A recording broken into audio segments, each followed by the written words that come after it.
एक पढ़ी लिखी शहर की लड़की थी, उसकी शादी गांव में हो गई।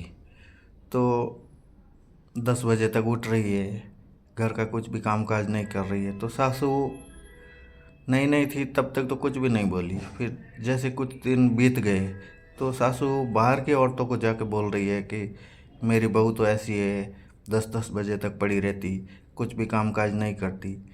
तो वही औरतें वापस बहू को आके बोल रही कि तेरी सास तेरे बारे में ऐसे ऐसी बातें कर रही थी। ये सुन के वो बहू गुस्सा हो गई और अपने पियर चली गई। पियर जाके पापा से कंप्लेन कर रही कि पापा मेरी सास खराब है, उसको ख़त्म करना है। तो पापा बोले ठीक है बेटा।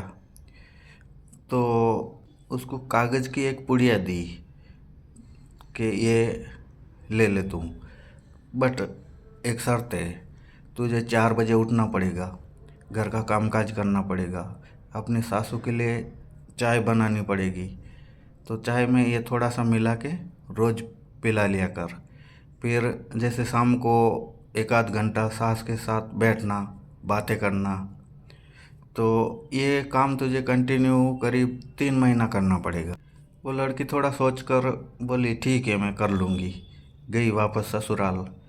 वही 4 बजे उठ रही है, घर का कामकाज कर रही है, झाड़ू पोछा ये। फिर सास के लिए चाय बना रही है। फिर सुबह शाम सासू से बातें कर रही है। थोड़े दिन बीत गए। फिर वही सास सास बाहर जाके औरतों को बोली मेरी बहू तो बहुत अच्छी है, घर का हर काम करती। तो धीरे धीरे वो औरतें वापस आके बहू को बोली तेरी सास तो तेरी बहुत तारीफ कर रही थी कि मेरी बहू बहुत अच्छी है।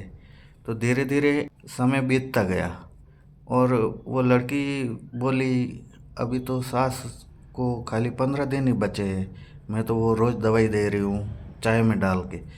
वापस गई पियर और अपने पापा को बोली पापा सास को बचाना है।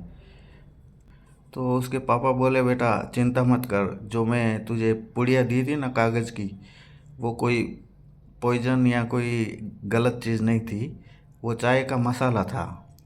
दरअसल बात ये थी कि कमियां तेरे अंदर भरी हुई थी, तो तुझे सास बुरी दिख रही थी। तेरे अंदर की कमियां दूर हो गई तो आज तुझे वही सास अच्छी लग रही है।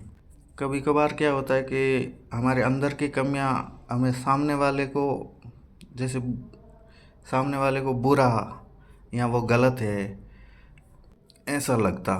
जब हमारे अंदर से वो कमियां दूर हो जाएगी तो सामने वाला भी बिल्कुल साफ लगेगा।